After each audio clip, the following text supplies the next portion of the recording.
You're listening to the Rejection Diaries. My name is Stuart White, struggling writer, biology teacher, and dad of two. This is a podcast that has been started to explore and share the journey of an unpublished writer, from the raw beginnings as a fledgling novelist to the point of sending to and being rejected by agents. I'll discuss the delirious highs and the crushing lows of this roller coaster journey and give personal experience and anecdotes from my decade of writing and having my work rejected. This will be an honest account with very little censored, and I hope that you'll be able to relate to much of it, and that in turn it will bring you some comfort that you're not alone in this struggle. We write because we love it. We put ourselves out there because we are brave. Rejection is tough, but not writing and sending out our work is tougher. So let us begin.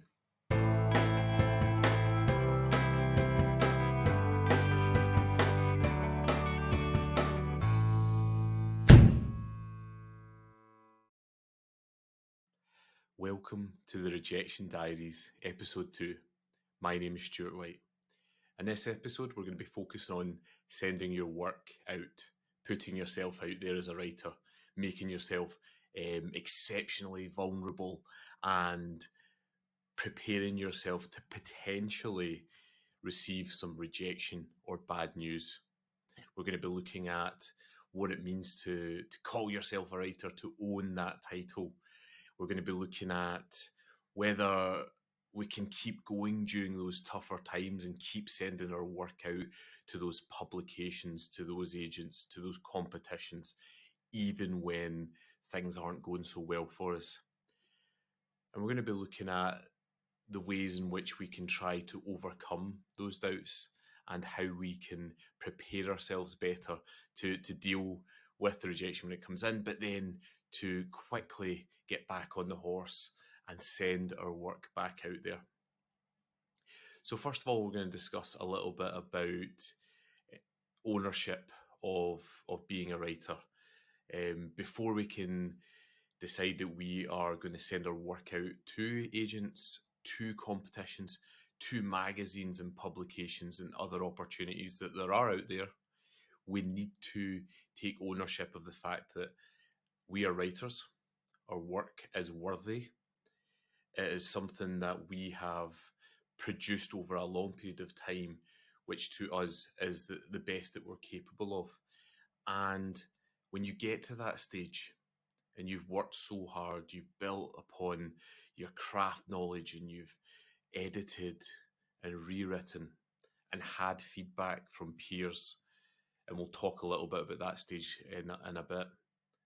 When you've had that and you feel like it's ready, it's got to go out. You've got to be brave enough, and so many of you are, to send your work out there and take these opportunities and hope that the people that you send it to will appreciate some value in it at some point. Now, it's never going to be easy. Your work is never going to be universally liked. But it's important to remember that there is value in what you're doing. Being a children's writer has a great degree of responsibility for those published, but even for those not published who are learning their craft, it's important for us to take seriously what we do and to consider that in every stage of the writing process, from the very first idea and draft to what we finish with.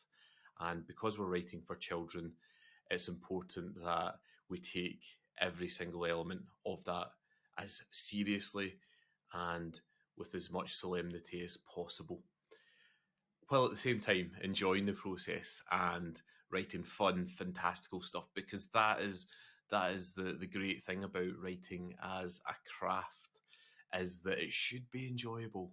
We should be pouring all of our very best self into them, in the hope that a child very similar to yourself and with similar tastes and who enjoys reading similar things to you will pick that book up one day and read it and see some of themselves, a little smidgen, a little shard of their personality or likes or dislikes will be reflected in those words. So, am I a writer? Are any of us writers if we're not published? Now, we often distinguish a writer from an author by whether they have been published or not. I notice this distinction a lot when I hear discussions and discourse about writing.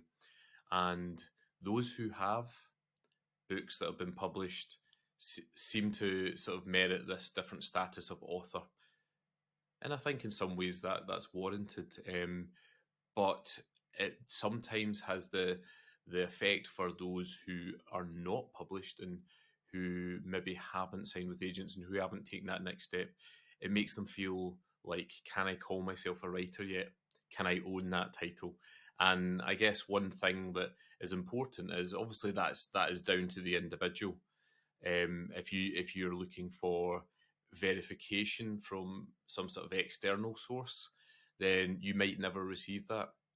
However, obviously, if you speak to those closest to you and those who care about your writing, they will tell you you're absolutely a writer. If you write books, if you complete books, if you revise your books, if you study and take your craft seriously, if you continue to develop and try to become the best possible storyteller that you can be, then for me anyway, that makes you a writer. But then what constitutes going on to that next step? That is something which is very individual. If you want to decide that you're a writer, for me anyway, you are a writer. And if you're a writer, that's someone who takes all of this very seriously. Then the next stage, which is, can you do this? Can you do this as something long term? Can you do this as something that you would take more seriously, potentially get published for, or get paid for if you're sending off short work to magazines and competitions and so on? I think it's very difficult sometimes to always have that self-belief that you can do this, that you are a writer, and that your work has real worth to it. I know that personally, I go through that battle almost all the time. Right now, I'm having a particular slump where I feel like the kind of thing that I write is never the kind of thing that people want in competitions, and in terms of the agents I send it to, in terms of what I see published as well, and that's quite difficult sometimes, because you say, well, actually, yeah, is it worth it, all this? Can I do all of this? And I suppose I just have to remember that there are little boys out there who are like me, who like the kind of weird sciencey things that I like, that they enjoy stories about weird nerdy people.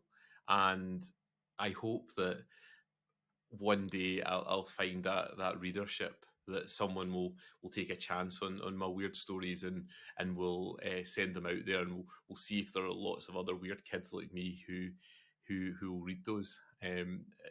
We never know, and I guess that's what a lot of writing is. It's a shot in the dark. You're taking plunges into unknown depths, and you just don't know at any stage if this particular thing that you're working on is going to be something that is publishable, something that's going to be enjoyed by others, something that is worthwhile submitting, and so on. And that doubt, I don't think, from speaking to other author friends, ever goes away. I think that the struggle is eternal, and it's very real for all of us. So if you're sitting there at the moment at home, staring at the keyboard, maybe listening to this podcast, watching this video, and really doubting that, then I guess the one thing I have to say to you right now is that I believe that you can do it. I believe that you're a writer if you take this seriously.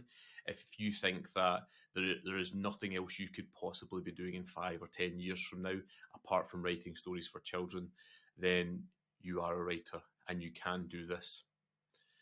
And that leads us on quite nicely to the second section of today's podcast, which is going to be about actually sending our work out there, putting ourselves out there, making ourselves emotionally vulnerable, and exposing our inner thinkings, the synaptic firing that occurs in our strange little brains, which are all unique and very different from everyone else's. And so the things that you write and that you think about and that you put in your stories are going to be so different from everyone else.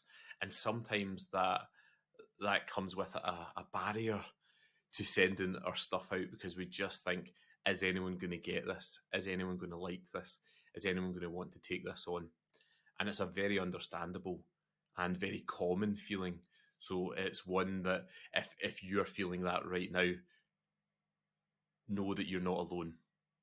All of us feel that exact same thing before we send our work out.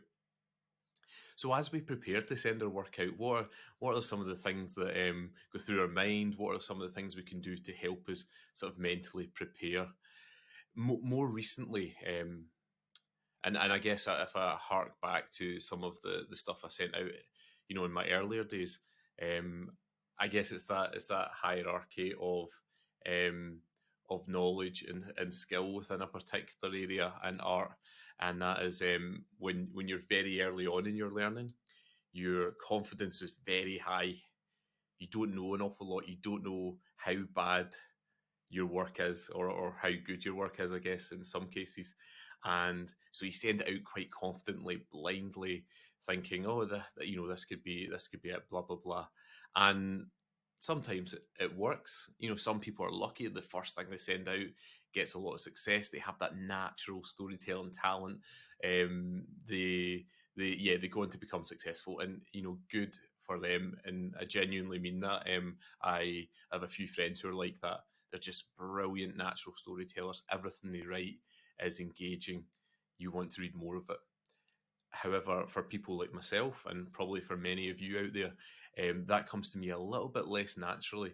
And so I have to work, and this is true of everything in my life, to be honest. Natural talent isn't necessarily my forte, but with a lot of studying and analysing and trying to improve in a lot of the things I do, um, it does come to me eventually. And I think that will be the same for many of us. We're maybe not the most natural, but it will come to us with the hard work and determination that I know that all of us have within us. So we are preparing to send our work out. Our confidence is high, perhaps. Our confidence might be low. Perhaps we've got to that stage of learning where we've learned enough knowledge to feel competent in it, but not enough that we have had the external verification on how good it is, or we haven't reached that sort of mastery level. We're in that in between competent stage, which is certainly where I feel I am at with my own writing. Certainly not a master or an expert or someone with lots and lots of expertise, but certainly not someone who is brand new to it either. And I've spent a lot of years trying to learn and develop things, so I definitely feel like I'm in of that sort of U-shaped curve. I am at the bottom of the bell, if you like, that inverted bell, and I'm at the point where confidence is actually probably at its lowest in terms of my work, because my knowledge is in that sort of mid-range. And that makes it tough when you're preparing to send things out. When your confidence is high, you go, yep, send it out, send it out. You might get a few requests from an agent. Confidence gets high, you send out some more. You might get a listing in a novel competition, same thing. You feel good about your work, you send it out to agents, with the listing in the competition or the acceptance in that magazine listed in your bio on your cover letter, and you feel good about your writing. And it's kind of like that moment in A New Hope, where Luke jumps into his X-wing and he's speaking to his fellow pilot, and he says, "How you feeling?" And he says, "Right now, I feel like I can take on the whole empire all by myself." And I guess that's the feeling you sometimes get when things are going good with your writing, when you're feeling confident and you're about to send it out there. And so you send it out there and you might get a few rejections. That dents the confidence a bit, it lowers it, brings it back down. And you might then eventually get back to that point where a lot of us are all of the time, which is where we're not feeling good about sending our work out, and we maybe retract a little bit, go back into our shell, rein in all those submissions and maybe go back to our story and work on it for a bit before sending it out again, gaining that confidence. Now, where can you get that confidence? Because if you are feeling a bit timid and nervous and worried about sending it out, being vulnerable and potentially getting rejections, where can you go to help boost that confidence? For me, certainly, I find that having other writers, so this is people who people who are part of your critique group. You might just have a single critique partner. You might work with a mentor if you're lucky enough. It might just be a family member or friend who enjoys reading and who knows a little bit and can give you some feedback. However, you can gain confidence in what you're writing. My advice is to absolutely get that and get as much of it as you can. I've heard of things called positivity passes, which is where someone will simply point out all of the positive aspects of the sample of work that you've sent them. And I think those are a great idea for those writers who are maybe in that slump and need that boost to give them the confidence to send their work out. There's a balance, of course, to all of these. You can't simply have only positive praise and feedback. I don't think that's particularly useful either. You need the suggestions of where you can improve, the areas for development. We need the balance of that, I think, to improve as writers and to build confidence at the same time. And I think confidence also comes from being asked to develop an area and being told you need to work on something, going away, putting in the hard work, doing it, and then getting a response upon a reread from someone saying, "That's brilliant. You've done exactly what I hoped you would do. It's such an improvement. Well done." And actually, the confidence boost from that kind of response is far greater, I think, than just getting an initial positive pass on something which maybe actually does have areas for development. So go to your CPs, go to your critique groups, go to anyone that's going to help bolster your confidence, because you need that before you send your work out, before you send it into novel competitions, before you send it to agents or whoever you are sending your work to. I know for me personally, I feel like I need that before I send my work out to agents. And I sent some out, it was 2 months ago now, I sent out some of my latest manuscript, the first 3 chapter sample, to a lot of agents. And the response has been mixed, as is often the case. Some people said they really enjoyed the first 3 chapters and asked for more. Some people said, no, it's not really for me. And that mix has helped me to feel a bit more positive about the work, but also has dented a wee bit of the confidence I had prior to sending it out. I had a number of people read it before I sent it to agents, as I would recommend any of you do, whether that's through a swap, i.e. someone looks at yours and you look at theirs, or whether you're in the privileged position to pay for someone to look at that for you. However you can do it, get some positive praise, because you'll need that through the querying journey, especially if you only get negative responses and people passing or obviously not responding to you, which is a common scenario as well. And if that does happen, and you only get those series of rejections, which has happened to me before, I guess the best advice that I can give, and it's advice that I wish I'd taken in my earlier querying days, and which I've taken much more this time around than I ever have before, and that's to get on with the next project, get on with the next story. While the confidence is still high and the adrenaline is still high from sending out those initial queries, within the first week or two, get writing that new story. The energy you have while you're still waiting for the responses is second to almost none. I can't remember a time where I was more productive than I was during those first couple of weeks after sending my work out. It's tailed off a little bit now, I've got to be honest, because the positive energy I had then has slightly been sapped by either not hearing or from getting the rejections that I have for the latest manuscript. So again, that positive pool of energy is something that is worth taking advantage of if you can in those earlier days to start writing the next project. And if you can move on and do that, it actually means when you do get those rejections, they do actually hurt a little bit less. I've found that they hurt just not by much. There's still a lot of disappointment there when you get it, but it just takes the edge off it, and you move on. You say, "Well, actually, okay, fine, but I'm really excited about this new thing," and it gives you that will to keep going and to think, "Okay, yep, I can keep doing this." The other thing to remember as well, of course, is you might send your work out to agents, and it might not be well received. There are competitions you can send your work to.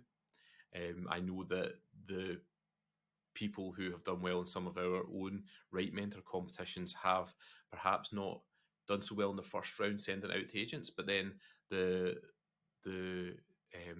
verification, if you like, of doing well in the competition has given them that boost and confidence to work on the manuscript a little bit more, send it out again with that listing within their letter and so on, and they've actually gone on to success as a result of that. And so that's definitely worth thinking about, even if the manuscript hasn't necessarily gone down just as well as you'd hope it would with all of the agents. Just get back out there, get your work back out there, and take all the opportunities. It can be tough because you might think, well, actually, I'm just going to get rejected again and again and again and again. And I'm going through a bit of a cycle of that as well with competitions. I've submitted to a few over the last couple of years and received very little success, aside from the Undiscovered Voices, of course, in 2020, where I got the honorary mention. But apart from that, I've had very little other success. And going back, and this is again reflecting on my previous experience, but going back to 2014-15, I was entering everything at that point. Again, confidence high, knowledge not so high. So I had very little fear sending my work out there. But because of that, yes, I probably got about the same number of passes and rejections. But because I was just sending it out so much into every opportunity, I got the odd listing. There was quite a number of long lists and the odd short list and a runner up actually in one prize as well. And all of that is important, I think, to give yourself, going back to what I started off talking about, that confidence to call yourself a writer, to convince yourself you can do this and you're in this for the long haul, and you can continue to send your work out there, because it can be tough when you get rejection after rejection after rejection, to continue to do it. And I guess one thing to speak about before I finish off for today is about some people find it hard to put the work out there because they feel like they've put so much of themselves into their work. They feel like, this is my book baby, this is precious to me. I've put 2, sometimes 3 years of their life, people can often put into books, and they've put so much into it, they can't bear the thought that would be rejected. And that is so understandable. It's something that is very relatable for me and for the vast majority of writers. I guess the only thing I can say to counter that is, if you just never send it out, you're never going to move on either from that manuscript. And as much as I advocate you continue to try with manuscripts, and there's many great success stories out there of people who tried for 5-10 years with a manuscript, or they wrote it and then they came back to it 10 years later and it eventually got published and so on. And those are very commendable, but they are in the minority. People linger on a story and spend far too long on it and don't send it out and think, just one more thing here and one more thing here before I send it out. That can often be detrimental in terms of stifling your ability to develop, because you don't try new things, you don't try new stories. And that, I definitely think that with every subsequent story I've written, I have improved my craft, I've learned more. I think I'm maybe getting closer, although the statistics don't necessarily back that up. I think the story I've written now is better than the stories that I was writing, even if necessarily I haven't had the the same shortlistings in competitions or requests from agents. And again, it goes back to what I was saying earlier on, which is where I don't think I've actually sent this one out half as much as I've sent out previous ones, because confidence is low. It's at the bottom of that inverted bell curve. And I feel like